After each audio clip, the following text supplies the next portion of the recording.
Elemental powers changed a lot in Dragon's Rising. After the merge happened, the realms merged, and a ton of energy was released, and every realm was fused into one land. But that wasn't the only thing the merge did. It also created new elemental powers, because after the merge, something started happening that had never happened before in Ninjago's history.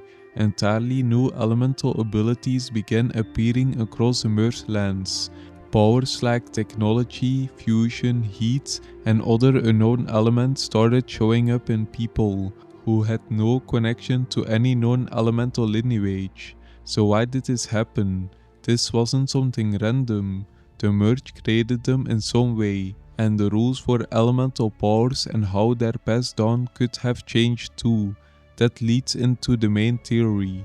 The merge didn't just fuse the realms together, it overloaded a big load of Source Dragon energy. A massive surge of raw power spread across all realms at once, and instead of the energy destroying the realms, it merged them, and the Source Dragon energy that got released created new elemental powers. That's why new elemental powers started appearing.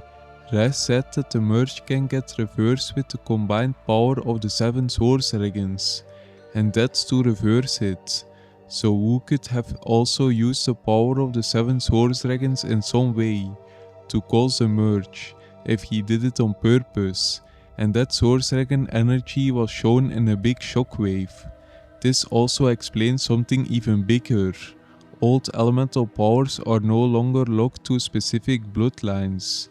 Before Dragon's Rising, elemental abilities were strongly connected to legacy. Powers were passed down inherited or tied to specific users across generations. But after the merge, that rule started breaking.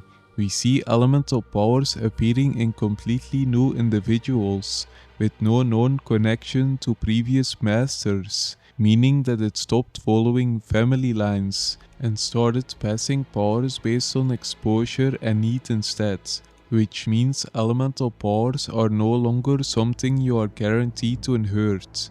While it is still the main way to get elemental powers, it isn't the only way. We saw this happen with Zane before, but that was because the elemental master of ice had no one in his bloodline who could get the elemental power, so he chose someone himself, and that was Zane after meeting him. But that wasn't the biggest change, because for most of Ninjago's history, almost every elemental power, not including Ember, the Chaos elements, wind and water, believed to come from the first Pinjitsu master. He was seen as the origin, the source of almost all elemental powers: fire, lightning, earth, ice, the elemental powers of creation. All of it traced back to him in one way or another. But Dragon's Rising completely rewrites that idea, because the first Pinjitsu master was never the true source. He was a conduit, and the real origin of elemental power goes even further back. The Source Dragons. These are not just powerful dragons tied to elements, they represent the core forces that make up existence itself.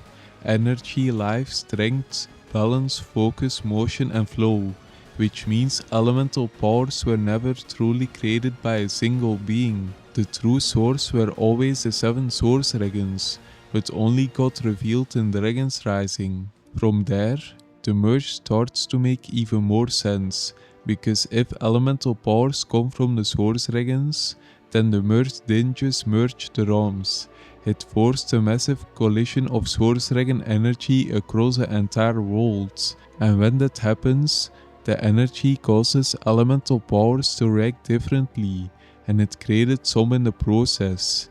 This is where dragons become even more important than before, because in Dragon's Rising, dragons are no longer just creatures connected to elements, they are directly involved in how elemental energy behaves. We see dragons interacting with elemental power in real time.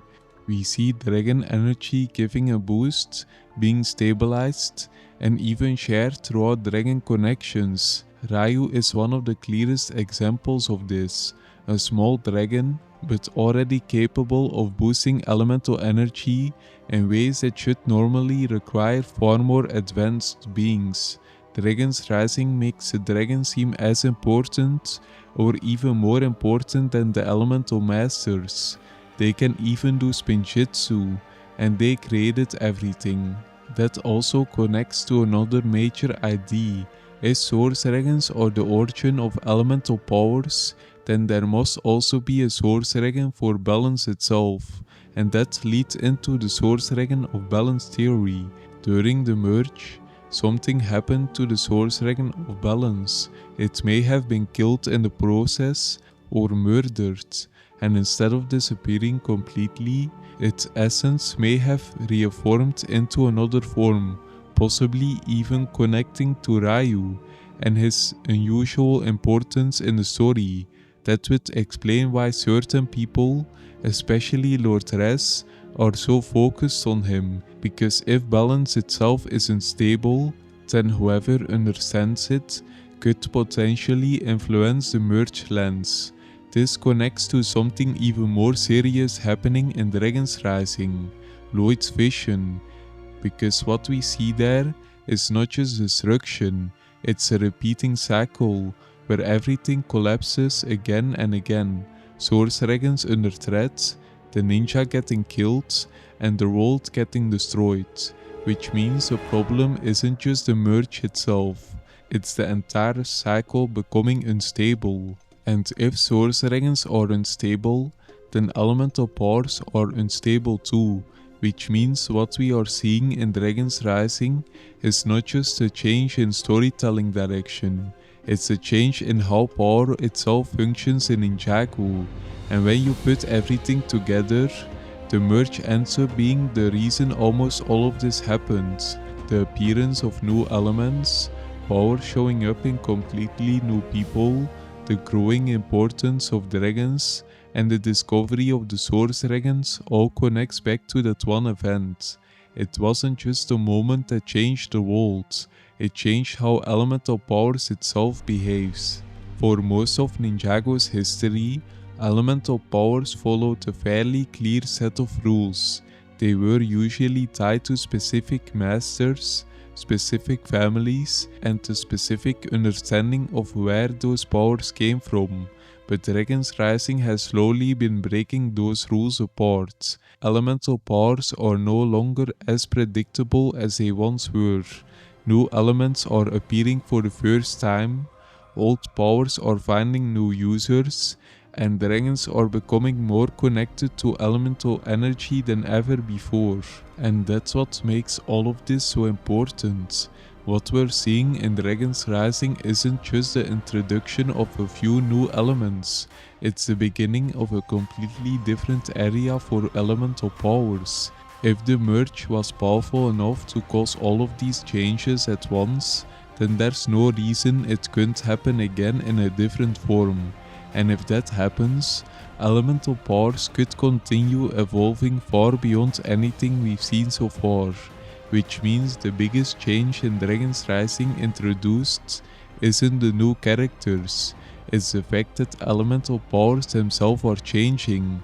The rules and the way elemental powers behave is different, and the future of elemental powers is more unpredictable than it's ever been, because for the first time, the way elemental powers behave and are passed down is changing. It's evolving into something completely different. And if you enjoyed this video, don't forget to like and subscribe for more videos like this. Thanks for watching.